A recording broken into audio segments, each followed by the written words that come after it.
안녕하세요. 고전음악 오디세이 이정석입니다. 지난주도 잘 지내셨는지요? 저는 잘 지내고 있습니다. 우리 생각을 해보니까 사람 일이란 건 참 모를 일인 것 같습니다. 제가 4월 말에 여행을 가려고 했었는데 전혀 뜻밖의 사건으로 그게 다 이렇게 취소될 줄은 진짜 생각도 못 해봤습니다. 특히 이제 어디를 가려고 했냐면 이제 짤츠부르크하고 그 다음에 빈, 오스트리아 빈을 가려고 했었는데 참 아쉽습니다. 특히 저는 이제 그 빈이란 도시를 한번 가봤었는데 참 좋더라고요. 그래서 그 도시가 참 마음에 들어서 이번에도 좀 가는 거에 굉장히 기대를 했었는데 못 가게 돼서 참 새삼 아쉽습니다.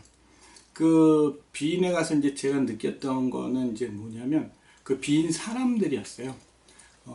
그 빈에서 이렇게 다니는 사람들이 굉장히 검소한데 그런데 이제 검소한데도 되게 또 멋있더라고요. 그리고 이 도시는 그 옛날 도시랑 그 요즘에 도시가 이렇게 합쳐진 것 같은데 화려하면서도 사치하지 않은 그런 느낌이었어요. 그래서 제가 빈이라는 도시 참 좋았었는데 못 가게 됐습니다. 근데 제가 이제 우연히 그 어떤 그 고사성어, 이제 한자 고사성어에서 그런 뜻을 좀 발견을 했어요. 근데 이제 그 뜻이 제가 생각하는 거랑 아주 그냥 딱 들어맞아가지고, 이게 이 말이구나, 이렇게 생각을 했습니다. 이제 그게 뭐냐면, 거미 불러, 그 다음에 화이 불치라는 고사성어입니다. 그러니까 검소하지만 누추하지 않고, 화려하지만 사치스럽지 않다. 제가 하려고 했던 말이 이것이었거든요. 그런데 이제 이게 자세히 또 생각을 해보니까 이 고전음악이란 것이 정말 그런 것 같아요. 거미불루, 화이불치. 검소하지만 누추하지 않고 참 화려하지만 사치스럽지 않다. 오늘은 이제 오페라에 대한 얘기를 해보도록 하겠습니다. 그런데 이제 오페라가 또 그 바로크 시대부터 현대까지 이르면 굉장히 그 광범위한 분야이기 때문에 그걸 다 얘기할 수는 없고, 이제 그 오페라의 이제 시작, 바로크 시대에 어떻게 시작했나 그 얘기하고, 그 다음에 오페라 중에서도 가장 유명한 아리아, 그 다음에 그 아리아 중에서도 바로크 시대 때 많이 썼던 다카포 아리아에 대해서 좀 자세히 얘기를 해보도록 하겠습니다. 제가 지난번에 말씀을 드릴 때, 음악을 드릴 때, 이 음악이 어떤 장르인가, 그러니까 어떤 종류인가를 생각하시고 들으시면 좋다고 그랬습니다. 그래서 크게 두 가지로 하면은 이제 이게 악기를 위한 장르냐, 이게 이제 성악을 위한 장르냐, 인스트루먼탈 뮤직이냐, 그렇지 않으면 보컬 뮤직이냐, 이걸 따지시고 먼저 들으면 좋다고 했습니다. 그래서 이렇게 따지면 바로크 시대의 보컬 장르로 가장 융성한 했던 장르는 이제 뭐냐면 세 개가 있습니다. 뭐냐면 오페라, 칸타타, 오라토리오입니다. 이걸 갖다가 일컬어서 바로크 3대 성악 부분이라고 그러죠. 이제 거기에 이제 하나 덧붙이면 모테트라는 게 있습니다. 모테트.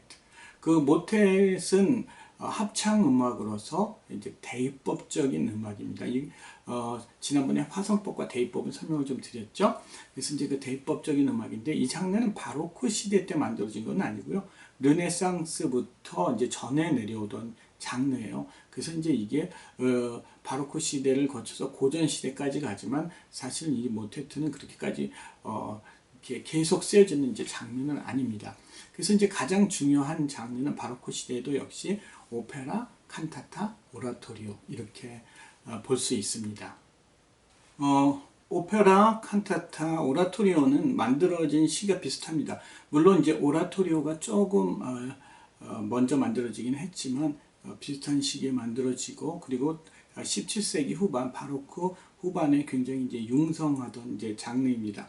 이제 그 중에서도 바로크 시대의 가장 중요한 장르는 역시 이제 오페라라고 볼 수가 있습니다. 왜냐하면 이 바로크 시대라는 것이 오페라가 만들어지면서부터 시작을 하기 때문입니다. 오페라는 오프스, 그러니까 우리가 이제 작품 넘버라고 그러죠. 뭐 오프스 넘버 이렇게 얘기하죠. 오프스 넘버 30, 오프스 넘버 40 이렇게 얘기할 때 그 작품 넘버, 그러니까 오프스란 말은 작품이라는 뜻인데, 이 오페라는 이 오프스의 복수형입니다. 그러니까 생각을 해보면 참 되게 맞는 말이죠. 이걸 어떻게 이렇게 잘 붙였지? 이런 생각이 들 정도입니다. 그러니까 이 오페라를 가서 보시면은 여러분 아시겠지만 작품들로 모여 있죠. 처음에 이제 오보초로 시작하고 그다음에 레지타티보 이제 말하듯이 노래하고 노래하듯이 말하는 레지타티보가 나오고 그다음에 이제 또 아리아들이 여러 곡의 아리아들이 아름다운 아리아들이 이렇게 나오면서 이제 그 전체적인 작품을 만들고 이제 거기에 이제 그 무대 장치라든가 그렇지 않으면 복장이라든가 그다음에 연기라든가 이제 이런 것들이 합쳐지면서 이제 종합 예술이 된 것이 이제 오페라인 것이죠. 오페라가 처음 만들어지는 역사는 이렇습니다. 이건 좀 딴 얘기인데요. 혹시 그 파주에 있는 그 헤이리 마을이라는 곳을 한번 가보신 적이 있으신지요? 이제 거기 가면은 그 카메라타라는 카페가 있습니다. 그 이제 음악 감상을 주로 하는 이제 카페인데 거기를 이제 누가 하냐 하면은 옛날에 그 아나운서 하시던 그 황인용 씨가 하는 카페인데 거기 이제 사진에서 이제 보시는 것처럼 가면은 이제 그 스피커가 어마어마한 스피커들이 이제 있다고 해요. 저도 못 가봤습니다. 이제 근데 이제 거기에 가면 이제 음악 감상을 많이 하고 그러는 것 같아요. 근데 저도 한번 꼭 가보고 싶습니다. 왜 그러냐면 그 이 어마어마한 스피커들이 어떤 소리를 내나 좀 한번 들어보고 싶어가지고요. 그래서 이제 저도 이제 한국에 갈 기회가 있으면 조금 한번 가보려고 하는데 여기 이름이 카메라타입니다. 이제 이 카메라타는 그 보면은 이제 뭐 이런 카페라든가 음악 감상실이라든가 그렇지 않으면 이제 무슨 합창단 뭐 이런 곳에서 이제 그 이름으로 상호로 많이 사용을 하는 경우가 있는데 사실은 이 카메라타가 원래는 이제 그게 아니죠. 카메라타는 이제 원래 옛날 이탈리아 그 피렌체에 그 카메라타라는 이제 음악 애호가들의 모임이 있었습니다. 이제 거기 이제 참가하는 사람들은 이제 뭐 과학자도 있었고, 그다음 문학가도 있었고, 이제 화가도 있었고, 이제 이런 사람들이 모여서 이제 음악에 대해서 연구를 하고 이제 같이 음악을 듣고 뭐 이제 이런 모임이었어요. 근데 이제 이 사람들이 어떤 거를 생각을 했냐면 옛날 그리스 시대에 비극이라는 것이 있었는데 이 비극을 다시 한번 재현해 보자. 이런 이제 연구를 하기 시작을 했습니다. 이제 비극은 어떤 거냐면 이제 잠시만 보도록 하겠습니다. Down on Paris, son of Priam, because of Helen, lust road, man hive. Helen the she-man by too many he's. Bed bond, no, not bed bond. Spear clasp, sword half shattered, hacked bones. 이렇게 가면을 쓰고 낭독하는 극입니다. 그 오페라의 가장 오래된 전신쯤으로 보면 되는 거겠죠. 그런데 이제 그 당시 카메라타라는 그룹에 야코포 페리라는 작곡자가 있었습니다. 이 작곡자가 다프네라는 이제 오페라를 최초로 작곡을 합니다. 이제 이 곡이 바로 최초의 오페라로 인정을 받고 있습니다. 그렇지만 불행하게도 이제 악보는 남아있지가 않아가지고요. 그래가지고 이제 정확히 어떤 오페라인지는 알 수가 없습니다. 그런데 이 야코포 페리가 1600년경에 이제 오르페오와 에우리디체라는 오페라를 다시 작곡을 하는데 이것은 이제 악보가 남아 있어서 우리가 이제 그 내용이 어떤지 알 수가 있는 것이죠. 그리고 제가 그 오르페오와 에우리디체에 대해서는 한번 소개를 했었습니다. 글로 소개를 해서 이제 그 스토리는 좀 기억을 하시리라 생각을 합니다. 이제 이렇게 오페라가 쓰여지기 시작을 하고 이제 이태리에서는 그 오페라가 아주 이제 번성을 하죠. 그래가지고 한참 그 바로크 시대 후기에 오페라가 번성을 할 때는 큰 도시에서는 한 이제 40개 정도의 극장이 있었다고 해요. 그리고 뭐 이태리 전역에서는 한 100개 정도의 극장이 있었다고 하니까 옛날이란 것을 감안하면 참 어마어마하게 많은 극장이 있었고 그리고 또 이제 융성했다라고 볼 수 있는 거죠. 또 그리고 이제 작곡자들이 작곡한 곡만 봐도 이제 우리가 알 수가 있습니다. 이제 스칼라티 같은 작곡자는 거진 100곡 정도의 오페라를 작곡을 했고요. 그 다음에 이제 비발디는 한 50곡 정도, 그 다음에 이제 핸델이 한 40곡 정도를 작곡을 했습니다. 물론 바흐는 오페라를 한 곡도 작곡하지 않았지만 그 구조나 구성상으로 볼 때 이제 칸타타가 오페라랑 거의 이제 비슷한 장르이기 때문에 바흐도 한 200곡의 칸타타를 작곡해서 오페라는 작곡하지 않았지만 오페라 작곡에 오페라 역사에 기여했다. 이렇게 이제 우리가 생각을 하고 있습니다. 이제 이렇게 이탈리아에서 이제 발전한 오페라는 이제 프랑스로 건너가서 이제 코미디 발레 혹은 오페라 발레로 이제 발전을 합니다. 이제 내용상으로는 거진 똑같고요. 그런데 이제 이 프랑스 사람은 이제 발레를 좋아해서 그 이제 오페라에 발레가 이제 들어가는 이제 그런 형식의 장르가 된 것이죠. 그리고 이제 이 오페라가 발전을 하면서 바로크 후기에 이 오페라는 이제 두 가지로 나눠집니다. 하나는 이제 오페라 세리아, 그리고 하나는 오페라 부파입니다. 오페라 세리아는 이제 심각한 오페라이죠. 시리어스한 스토리를 가진 오페라이고, 그 다음에 이제 오페라 부파는 이제 코믹한 오페라, 이제 좀 즐거운 내용과 재밌는 내용이 이제 오페라이죠. 이제 이런 오페라가 나중에 이제 그 모차르트 시대에 이르면 오페라 지오코소로 발전을 하는데, 이제 이건 뭐냐면 이제 코믹한 오페라와 그 다음에 이제 그 시리어스한 좀 이렇게 그 심각한 그런 스토리 오페라가 합쳐진 오페라가 나오죠. 그래서 이제 이런 걸 갖다가 오페라 지오코소 이제 이렇게 얘기를 합니다. 오페라의 시작은 이제 이렇고요. 그 다음에 이제 오페라의 구조에 대해서 잠깐 말씀을 드리겠습니다. 오페라의 구조는 이제 맨 처음에 오버추, 우리가 서극이라고 그러죠. 그 다음에 이제 레지타티보, 이제 말하듯이 노래하고 노래하듯이 말하는 거, 그 다음에 아름다운 멜로디, 아리아, 그 다음에 이제 합창, 이렇게 코러스, 그러니까 이제 이렇게 들어가는 게 이제 오페라이죠. 거기에 이제 가끔 가다가 뭐 낭독이 있기도 하고, 그 다음에 발레가 들어가기도 하지만, 이제 가장 기본적인 요소는 오버추어, 레지타티보, 아리아, 합창, 이제 이렇게 들어갑니다.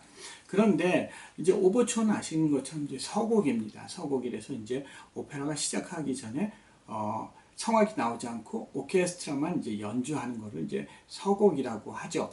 이제 이 서곡은 이제 그 음악적으로 완전히 완성이 돼서 한 곡으로 따로 분리시킬 수도 있어서 따로 연주되기도 하고, 그 다음에 이제 이게 낭만 시대에 있어서는 콘서트 오버처라고 해가지고 이제 그 오페라는 없는데 따로 한 악장 형식의 음악으로 발전을 하기는 하지만, 이 바로크 시대에는 아직은 아니죠. 바로크 시대에는 그냥 이제 오페라를 시작하기 전에 오케스트라만 맨 먼저 연주하는 음악을 이제 오버추어라고 하는 것입니다.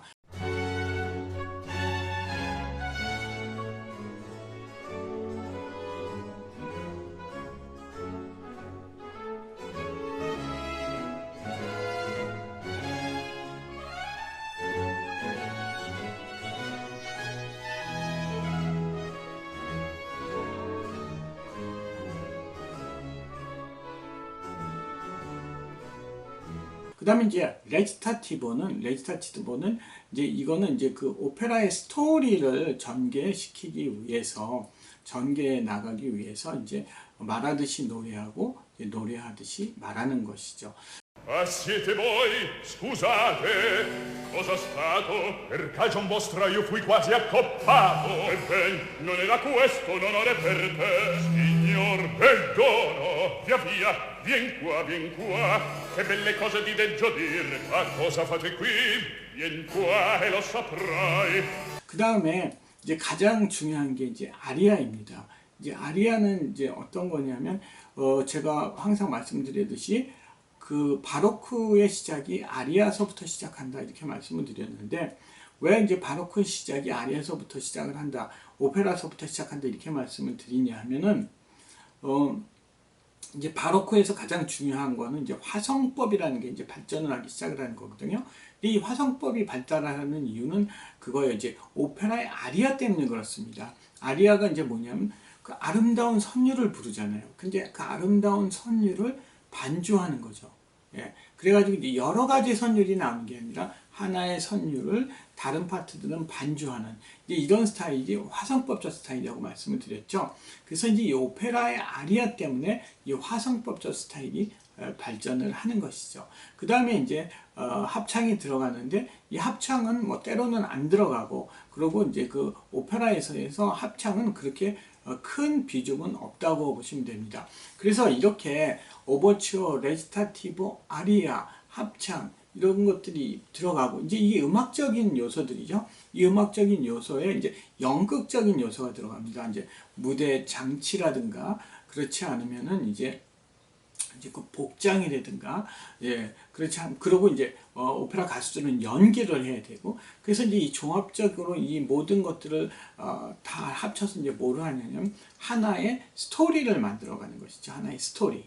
그래서 이제 이 오페라는 이제 바로 이제 이 여러 가지 음악적인 요소와 연극적인 요소가 합쳐져서 종합예술. 그 다음에 거기에 이제 무대 장치까지 들어가면 이제 미술적인 요소도 합쳐지는 이제 종합예술인 것이죠. 이런 종합예술인 이제 오페라에서 가장 중요한 것은 이제 뭐니 해도 이제 아리아이죠. 이 아리아는 바로크 시대의 가장 중요한 형식인 다카포 아리아라는 것이 있습니다. 이 다카포 아리아라는 것은 이제 차트에서 이제 보시는 것처럼 처음에 이제 A 파트라는 멜로디가 나오고 그랑 조금 다른 B 파트가 나오고 이제 B 파트가 끝날 때 DC라고 돼 있죠. 그래서 이제 이게 뭐냐면 맨 처음으로 가라. 그래서 이제 다카포가 to the beginning이에요. 처음으로 가서 A를 한 번 더 하고 A 그 중간에 이제 fine라고 써 있는 데서 끝내는 것입니다. 그러니까 그냥 전체적인 형식은 A, B, A를 한 번 더 하게 되는 거예요.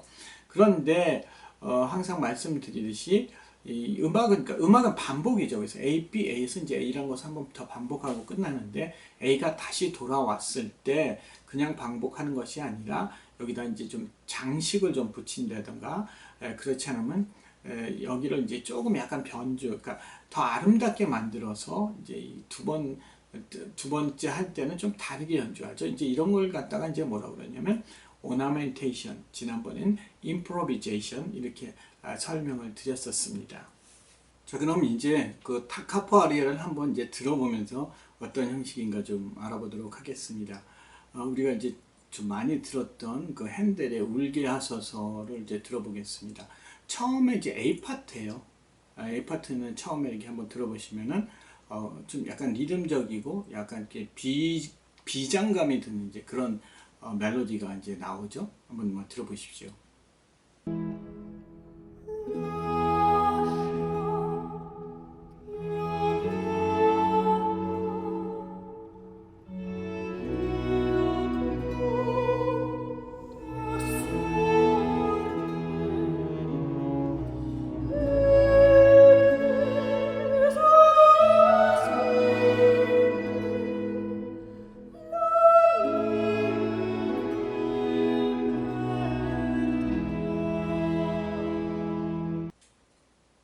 그리고 B 파트에서는 굉장히 이제 선율적이면서 이제 호소력이 깊은 이제 그런 멜로디가 나옵니다. 앞에 부분만 조금만 들어보겠습니다.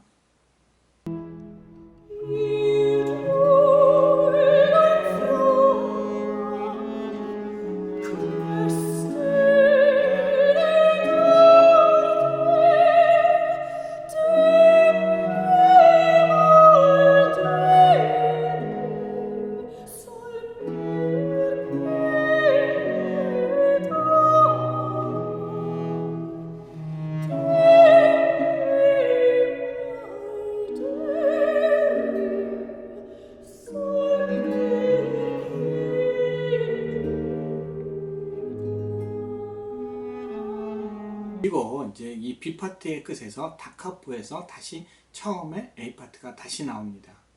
그래서 이제 다시 A 파트가 나온 거예요. 그래서 A, B, A가 다시 나온 것이죠.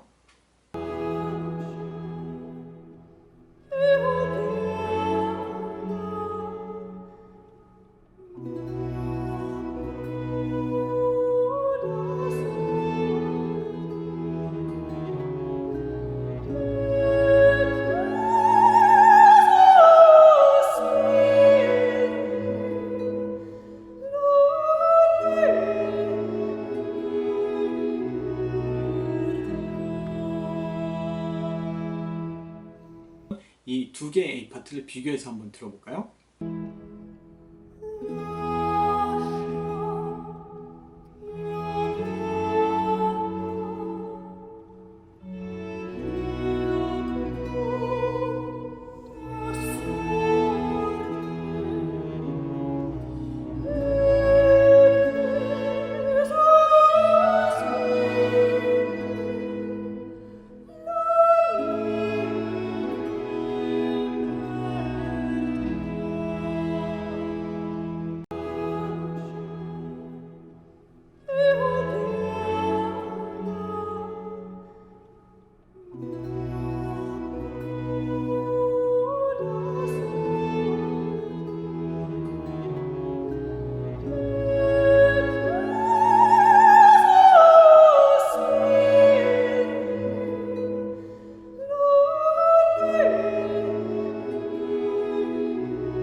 구분이 되시죠?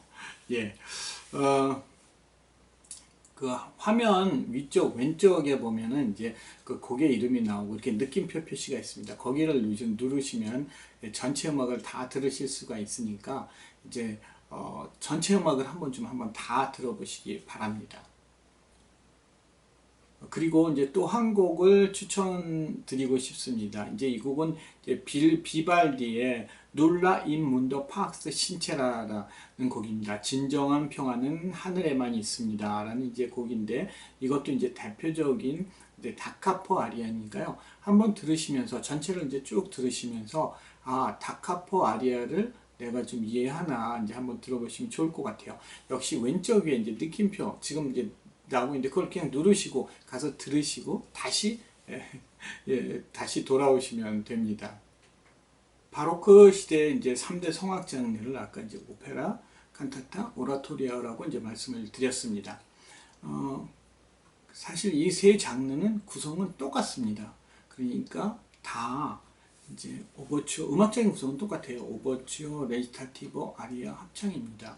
그런데 이 칸타타와 오라토리오는 연극적인 요소가 안 들어간 거죠. 이제 무대 장치라든가 이제 복장이라든가 뭐 연기라든가 이제 이런 것은 안 들어가고 그냥 음악회 형식으로 음악회 하는 것처럼 이제 뒤에 서서 오케스트라가 있고 합창단이 있고 이제 그다음에 솔리스트가 있고 이렇게 서서 이제 연주를 하는 것입니다.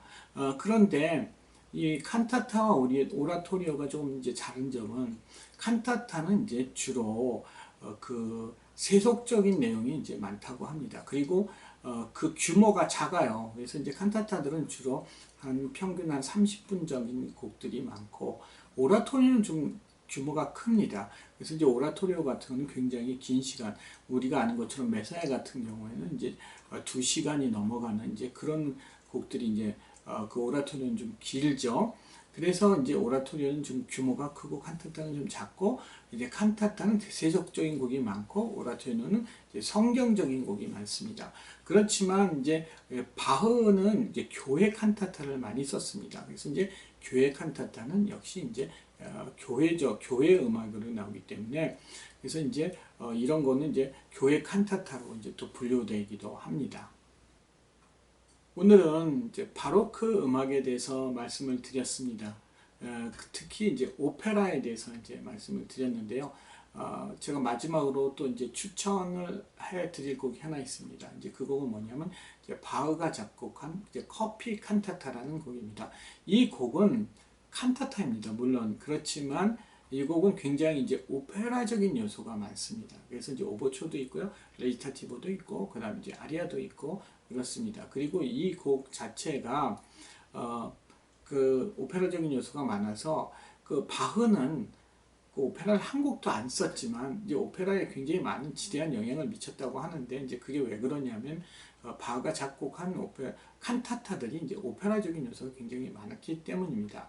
그래서 이제 이 곡은 이제 어떤 내용이냐면 딸이 굉장히 이제 커피를 마시는 걸 좋아하니까 이제 그 아버지가 딸에게 이제 커피를 못 마시게 하려고 이제 막 하는 이제 그런 장면들이 나오고 딸은 그래도 커피를 끝까지 마시겠다 이제 이러는 내용이에요. 굉장히 좀 재밌는 내용이니까 제가 이제 또 왼쪽에 이렇게 공명을 올려놓습니다. 그러니까 이제 꼭 한번 들어보시면 참 좋을 것 같습니다. 다음 주도 편안히 지내시고 또 빨리 뵙도록 하겠습니다. 고맙습니다.